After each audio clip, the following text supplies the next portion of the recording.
Welcome back, Nick Lenz's Comic Corner, classic slash non-classic. This is episode number 405 and Doubleshot number 327. This is my second take of this one because I had to stop the recorder because supper was ready. All right, we got two Batman trades. All right, first up it is Superman Batman Saga of the Supersons. Yeah, the reason why I think they released the stories in which the stories are from World's Finest.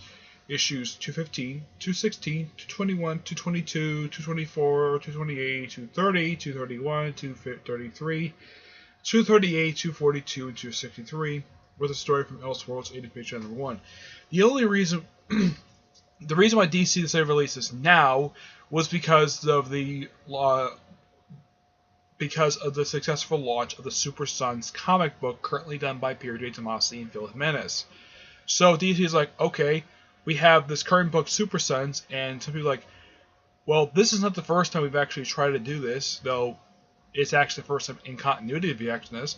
But they decided to collect all the original Saga of the Supersons stories, which were all written by Bob Haney, except for like one of them. And artwork for a good majority that were done is done by Dick Dillon. The only books where Dick Dillon was not do the artwork for is issue 230 of World's Finest, which is done by Curtis Swan, who actually is a Superman artist, and he passed away a little over a decade ago. 242, which is done by Eddie Chan, and Rich Buckler, who does issue 263. And he doesn't do the 80-page giant because, well, Karen Doyer does. Now, excuse me, these stories were released over the period from the 1970s.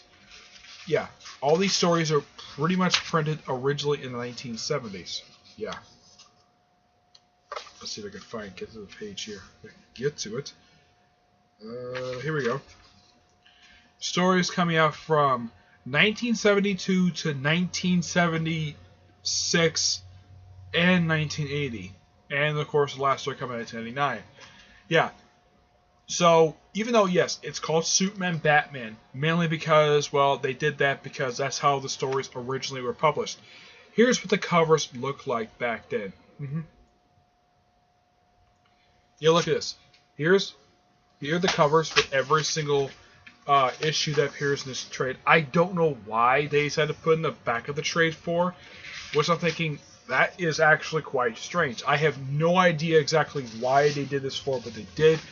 I thought DC actually stopped doing this because they did this in the older trades as well, where they put the covers in the back of the trade, or they don't bother to actually put them in the trade.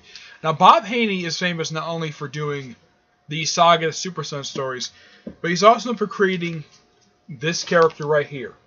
That is Metamorpho. He created this character back in the 60s. And he also created the Teen Titans, and he also created the original Wonder Girl, Donna Troy.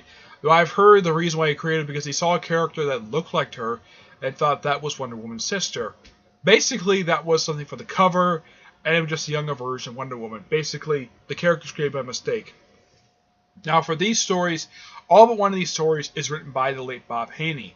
263 is actually done by Denny O'Neil. And because of the fact these books published in the 70s, a little more seriousness in these books. Nothing campy, nothing goofy, very serious. And here's the thing about these Super Sons. The son of Batman is called Batman Jr., and the son of Superman is called Superman Jr., which, here's their real names. Bruce Wayne's son is called Bruce Wayne Jr., and Clark Kent's son is Clark Kent Jr. Oh, and here's something interesting, though, about these. Alfred appears in a good chunk of these stories. Dick Grayson actually appears for one of these stories. Of course, Lex also himself appears for one of these stories as well, because they feature his daughter for some reason, even though that at that point he was never involved with any woman. I mean, any woman he may have been infatuated with was Lois Lane. Also, I do have one criticism about this one, is that we know who the fathers are. Who the heck are the mothers? Yeah, they never show these women's faces, and they never say who these women are. And also, for some reason, I have no idea why Bob Haney did this for. Apparently the Waynes are not living in Wayne Manor. They're living in a penthouse. Which I'm like, why? Why in the world would they live in the penthouse? Oh, and this cover, that's actually from one of the later stories. Let's see if I can find it here. Which cover has it? I think it's the first one, isn't it? Yeah. Yeah, this cover is actually the cover for issue 215, World's Finest. Oh, and because the fact these... Yeah, and they're commonly... These kids, these guys are commonly referred to as Batman Jr. and Superman Jr. Yeah, and there's this old shtick about, oh, there's a generation gap. Oh, I just happened to do that with my middle finger, pushing my glasses up. This is not for... I did not raise it just to flip the bird at the camera. I just did just to push up my glasses. In case anybody wondered about that, because I got criticized for doing that in one of my early videos, which I had to take down and re-record it. Yeah. I have no idea why they thought this was the Bob Haney thought this was a good idea. Yeah, he basically ignored continuity. He didn't care anything about it. He just wanted to do these imaginary stories. And overall, let's see, 1, 2, 3, 4, 5, 6, 7, 8, 9, 10, 11. There is at least 12 issues of World's Finest in here. Now, all but the last story is basically average length issues, basically about 23 to 25 pages apiece. The last story, believe it or not, the last World's Finest issue is only just 16 pages. Now, there's a reason for that. Let me show you the cover for World's Finest 263. Look at this cover. There's a reason why. Because at that point, World's Finest has become had multiple stories in it, with Batman definitely being the first story with many different backup features. The longest running feature of the entire thing when it was doing this, from research I've done of it, was in fact Green Arrow. This issue also has a story featuring Adam Strange, Shazam, which is Captain Marvel, and Aquaman. So generally, each one of these stories do that. And none of these stories are bad. No, none of these stories are bad. They're really kind of fun stories, and I do appreciate DC for putting these stories in trade because these stories are interesting. And the reason now in the 70s, the reason why that Batman became a little more serious and a little more interesting and more the tone of this is very familiar with how he's depicted today, was because in the 70s, basically, Batman was not doing well financially. So they needed a way to sort of recover the character. So with Batman number 227, Batman underwent a makeover. Basically, with that particular issue, he went back to his dark roots, thanks to the awesome duo of Denny O'Neil and Neil Adams. They brought the character back to his roots, and simply put, the stories became a lot more serious in the 1970s, while in the 60s it was campy, Silver Ages. 70s was the beginning of the Bronze Age of comic books. But yes, these stories are classic. So I'm going to give this a 10 out of 10. The last story, something published in 1999, it is written by Bob Haney, but not the same artist. I think Dick Dillon passed away before Bob Haney did. So I never got a chance to meet Bob Haney. I would love to talk to him basically of how he created the Teen Titans and Metamorpho and whatever characters he created. Yeah, he's the one who started the Teen Titans. Not Marvel from George Perez. Many people think that, yeah, that is the starting point for the Teen Titans era. No, it is not. The start of the Teen Titans era starts back in 1963 with Brave and the Bold number 54 and 60. Okay? 10 out of 10 because all the issues are classic. Alright, next up is Batman 66, containing issues 1722. Now, this is the fourth volume of the series, and I have not reviewed volume 2, but I've reviewed almost every trade for this series.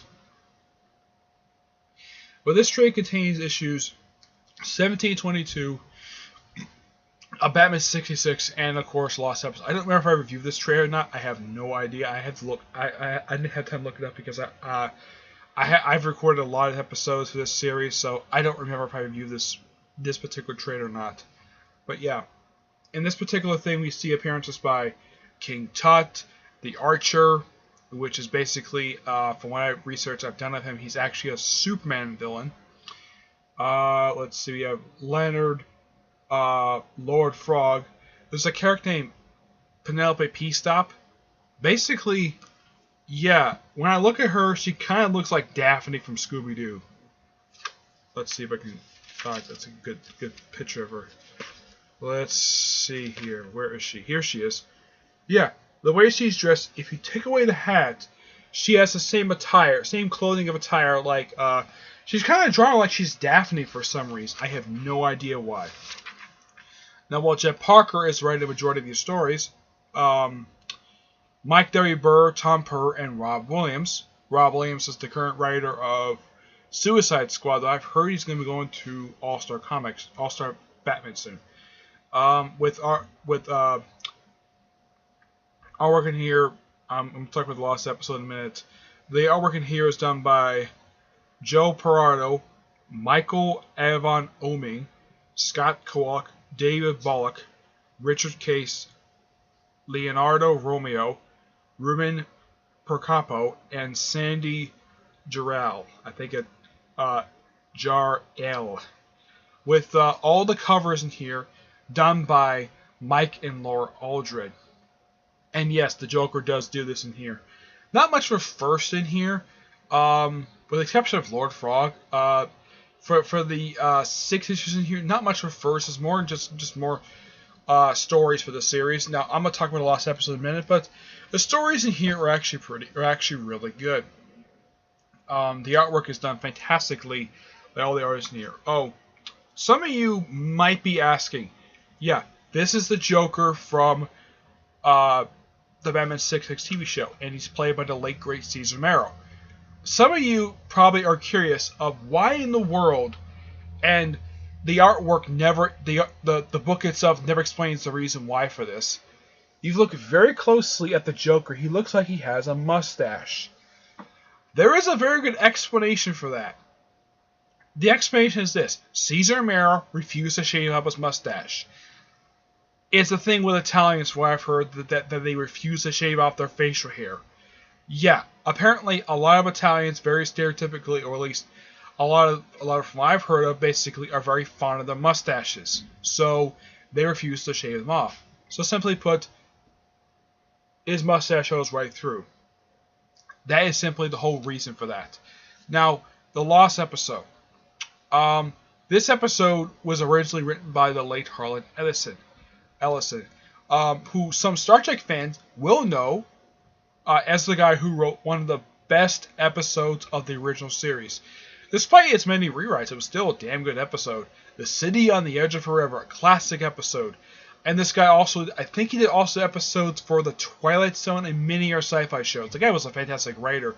I never met the guy. The guy passed away in the 90s, so never got a chance to meet him. Now, the story itself was adapted by Leen Wein, the co-creator of Swamp Thing and Wolverine, with artwork by Luis Garcia-Lopez. I have met him. Nice guy. And when he's actually one of 2 artists I've actually met who they actually brought their wife with them to the con, basically to sit next to them. The only person I've seen this was the late Bernie Wrightstein. Yeah, I actually met him last year before he passed away. So it actually kind of hurt me, basically, for somebody I personally met the year prior.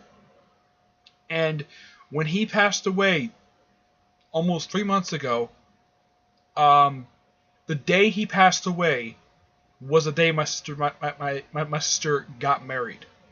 So it was kind of an awkward day for me, mentally wise. Despite yeah, it was a good day for my family, but it kind of basically hurt me a little bit. I was kind of basically sort of hurting a little bit because a guy who I had personally met in Tampa the previous year had passed away that very day. A guy who I really love his artwork. I was very happy to meet him, and the fact that I even told him I actually really enjoyed Batman the Cult, a series that he and Jim Starlin did. I never got a chance to ask him what it was like to work with him on that miniseries. He was very happy the fact that I enjoyed Batman the Cult. And he also said that he loved working with Lean Weed. He loved working with the guy. But I never got a chance to ask him what went into the creation of Swamp Thing himself. But yeah, the whole point of the Lost episode is that it introduces Two-Face to the universe of Batman 66. Now, this episode was originally supposed to be aired as a two-parter. Yes, a two-parter. Oh, wait, I forgot this. One first appearance in here, and it's Lord Deathman. Yeah, he's a character from the Silver Age of comic books, which having him in here is fine. Well, I'm trying to find a good picture of him. Here he is. Yeah, he's actually a character from the Silver Age, which Grant Morrison brought it back in modern day. Yeah, he may return in Batman Inc. #1. And this cover is actually a homage to Batman #9. Yep. Let's see, where is he? Here he is. Here is Two-Face. Yeah, now, there is a reason why his face looks green. Now, in the 70s, his face was actually green. Despite the fact, normally, when he's depicted in comic books, the part of his face disfigured is usually purple or brownish color, never green. But yeah, now, from the story I've heard about this particular episode was that this episode was going to be part of the series. The script is actually included in here. They actually... Yeah, when they put this in the trade, apparently put not only the story in here, but they put in here the original concepts, they put everything, the whole thing. Oh yeah, and when the one-shot first came out, it was $10. Now, I originally thought the Lost episode was going to be a 2-issue miniseries. Turns out it was just a giant-sized one-shot. That's simply what it was. And I'm glad the fact they included it as part of this trade, because here's kind of the thing about the Lost episode. It is the only one-shot ever released for this entire series. Because they ended it in late 2014. No, wait, it was late 2015 they ended the series. So it was a little over a year. It was a year and a half ago they ended this particular comic book after 30 issues. The Lost episode was the only one-shot they ever released. Yeah, this series never released an annual or a special, just a one-shot. Now, from what I've heard, who was going to play Two-Face, it was going to be Clint Eastwood. Yes, Clint Eastwood was going to play Two-Face. And this series was going to be his first ever live-action appearance. But first time Two-Face featured in live action would not be until Batman Forever, played by Tommy Lee Jones. Awesome actor, and he went over the top playing the character. But as for the episode itself, why was the episode canceled? Why couldn't they allow Two-Face to appear on the screen? Why? There's a very good reason why. Because the network thought the children would think that Two-Face would be scary. They thought that Two-Face would be scary for children. That is the reason why they canceled the episode. Now, I heard about this episode, the episode production. I had heard about this during a biography episode on Clint Eastwood. The fact that he was signed on to do this two-parter for the Batman TV show. He was signed to play Two-Face, but because the episode was canceled because the network thought Two-Face would be too scary for children. That is the reason why the episode was canceled. Not because of the script, not because of the actors, because they thought Two-Face would be scary for kids. Now, if you give this comic book to a kid, the Lost episode. Let's say you gave it to a kid who's about 10 or 12 years old, and they read the comic book. They're like, why was this episode never made? Because they thought that kids around your age would not, basically, in the 60s, they thought it would be too scary. This was not scary. This was fine. Yeah, a kid would actually enjoy reading the Lost episode, because this is a quite interesting story. I mean, yeah, the face kind of melts, but so what? But here's kind of the weird thing about this Lost episode comic book. It's the only appearance of Two-Face.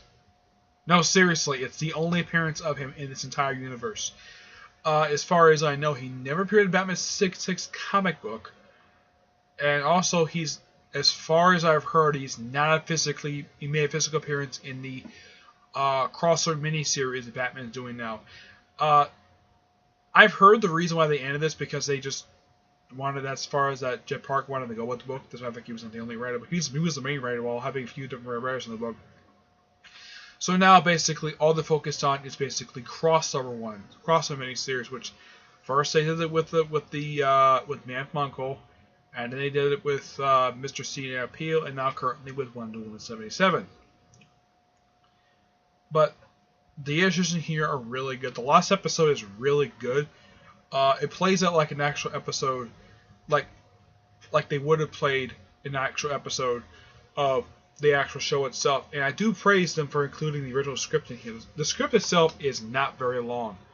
Yeah, it's average length for a script. I mean, I've seen the length of actual movie and TV scripts. They're about the same size. Yeah, they're about the same size. And here, the script is, yeah, they had the original manuscript. This is, let's see, 1, 2, 3, 4, 5, 6, 7, 8, 9, 10. Well, in here it's like 11 pages, but an actual movie script would be the size of, well, yeah, if it was a movie or TV script. I'm showing this as an example. I've seen images of basically movie scripts. They would basically be this thick. Yes, the length of this novel is how long an actual TV or movie script would actually be. It would not be the length of something like this. It would not be this long. It would actually be this long or about a quarter of this size. That is how long movie and TV scripts are. I do not know how long scripts are for comic books. That I don't know. But suffice to say, when it comes to last episode, this episode should have been made. Like, if I was a kid living in the 60s, I would have enjoyed this myself, because I found the story to be pretty enjoyable to read. But yeah, all the campiness that the show was associated with is fine with this comic book, and it's also fine with me personally that the characters are actually drawn like the actors on the TV show. Well, the ones who actually appear. Oh yeah, Bookworm appears in here as well. A guy who only appeared for 2 episodes, and yet he appeared over the course of 30 issues at least 4 or 5 times. Yeah, he appears more in this comic series than he did in the actual TV show. King Tut appeared 3 times. Here he's appeared like a couple times. He appeared more in the TV show than he did in the comic book itself. Though they did kind of bring King Tut to the regular DC universe. Except they made him a museum curator. And he's actually a lot thinner of a guy. And he appeared in a 3-parter for Batman Confidential. Where Batman teams up with the Riddler to basically stop King Tut, who actually is copying his stick. Yeah, he's copying his motif, basically leaving riddles. Yeah. But he's by far the only character who appeared on that TV show who actually appears in the comic book. Egghead, yeah, he's in here for one of the stories. Played by the late great awesome Vincent Price. I've seen a few of his movies. He's actually a really damn good actor. This is by far the only TV show I can think of he's ever done in his career. I don't know if he ever did any other TV show in his entire career. I had to look it up, but he was mostly known for doing horror movies. And the guy was a damn good actor. He's one of those actors I would have loved, me personally. And I would ask him, like, what was it like playing Egghead? Yeah. Oh, yeah, and he does do the egg puns in here as well. So, yeah. 9 out of 10. Purely amazing. Alright, that's it for this episode. Stay tuned for the next episode, which is not going to be a double shot per se, but there'll be a double shot episode right after that. It's going to be a single shot, I think. I don't know. I'll think of when to get to it. But next episode is episode 406. Okay? But until I see you in that episode, okay? See you there. Bye.